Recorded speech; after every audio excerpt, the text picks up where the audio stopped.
I would argue that what happened in Japan wasn't a change in metrics. What happened is JVC and Sony and so on, these were companies built by founders. They were incredibly entrepreneurial.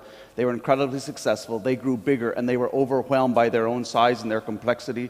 When you look at league tables and different magazines around the world publishes of the world's most innovative companies, what's most notable is every 3 or 4 years, that list completely changes.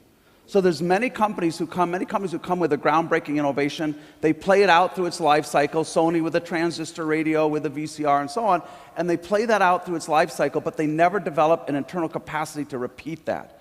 And so I think it's, those Japanese companies were just overtaken by their size and their complexity, by bureaucracy, started to miss the signals in the marketplace, became inherently conservative as Akio Morita and others passed off the scene, and ended up just like every other big kind of sclerotic company that's been captured by its own size and complexity. And they didn't generate another set of companies that were cultivated by entrepreneurs because they didn't have a culture of entrepreneurship. They didn't have the history of the institutional relationships between academia, venture capital. That whole ecosystem that you find in Silicon Valley or Route 128 didn't exist in Japan. So that there was a culture of entrepreneurship in the 50s and 60s, and then they lost that because...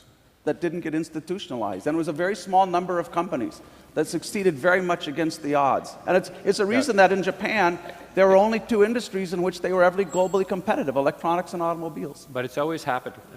I mean, the cost differential, the wage differential that they had at that time, because they were successful, dissipated. And over the course of history, that has helped economies catch up. So they played the catch-up game, and I think the innovation became harder for the reasons Gary has talked about. So that's what, for me, why it explains to me why you had those innovative companies in the 50s, 60s.